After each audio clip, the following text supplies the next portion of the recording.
It's Wednesday morning and we just took delivery of our window. It's inside the box on the top of that set of sawhorses. That window is going to replace the one right there that we currently have in the kitchen area. So this is a garden window.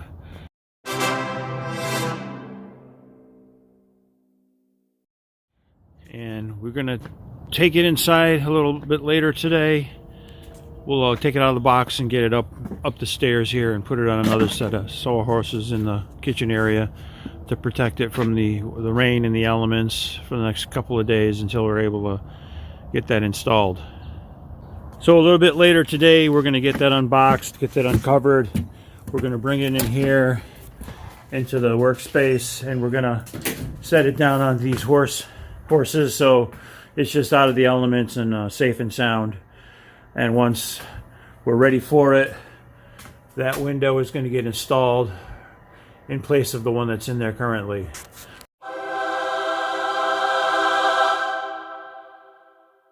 So it's a garden window, so it's going to poke out a little bit and give us plenty of space to have like house plants and a place for the cat to sit during the morning and knickknacks, and just kind of open up the space a little bit more. Steve finished framing out the nook area where the microwave vent is going to exit the house. So it's going to be in this bay right here that he's got opened up. You can see he's got the wire for the microwave right there, and the stove will go in front of it.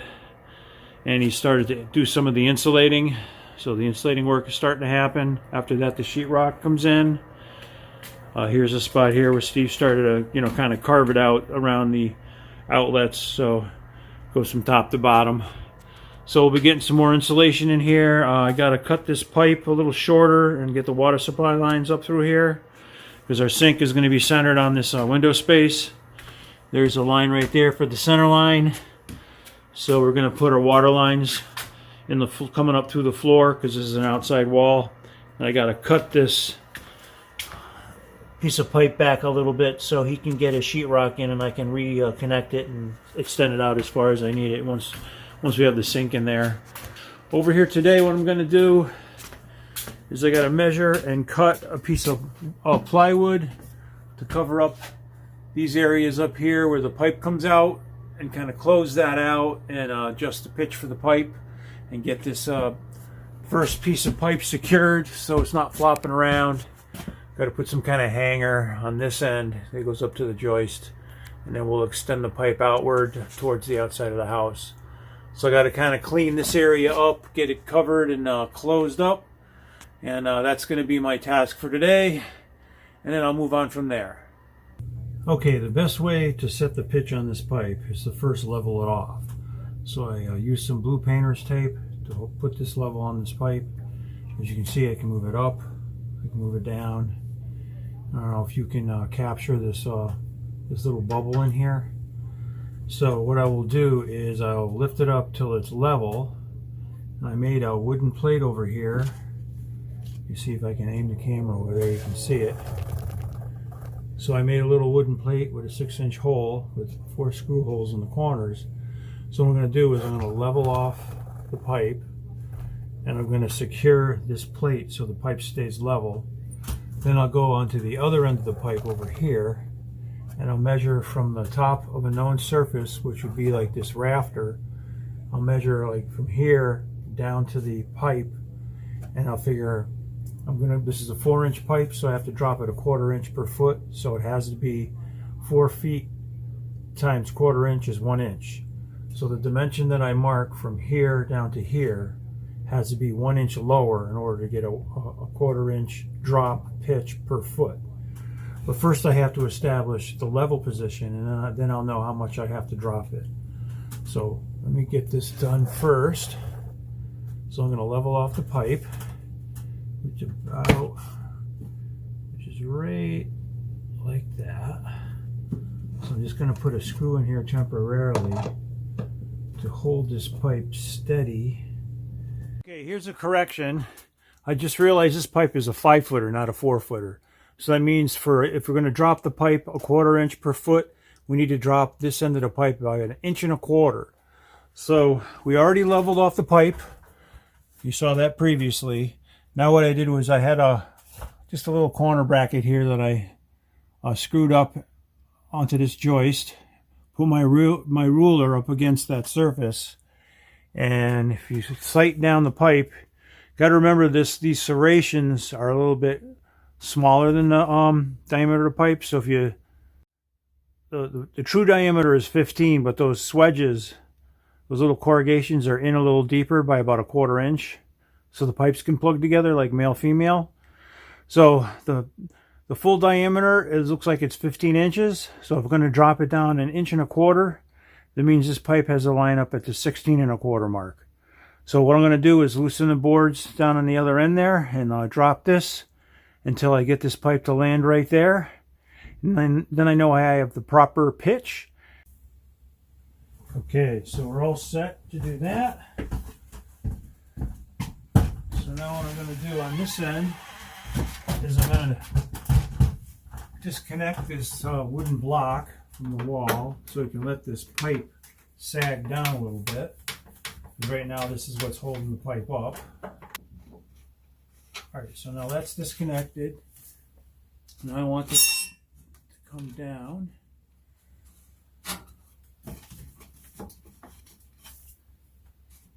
Okay, so it won't come down any further. Let's see what the obstruction is. Okay, so right now there's a little piece of wire in the way. And I think if I move this a little to the side, because I don't want to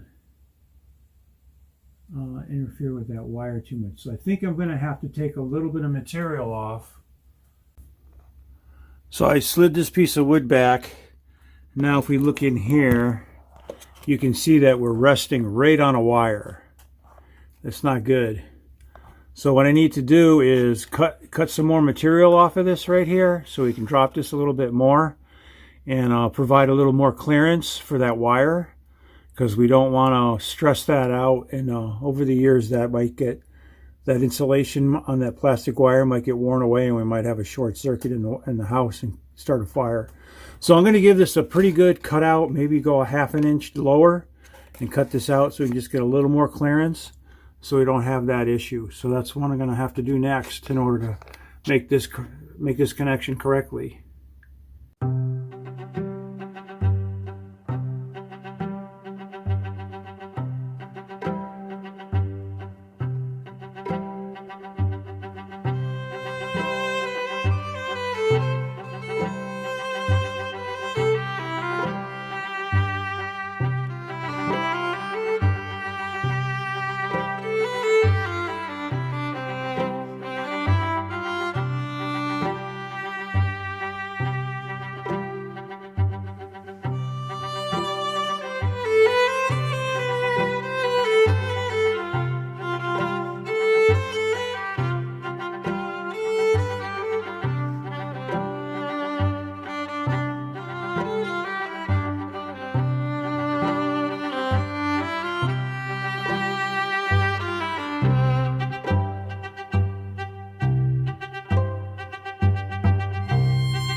This took a little bit of work to get this all chiseled out. As you can see, I took out a 3/4 of an inch lower. I cut that the PVC pipe, I rounded it off, so now at least I can get these wires down and underneath the pipe without it pinching. So I'm going to fit this pipe back in here and reset it up and set the pitch. This is just a minor hiccup.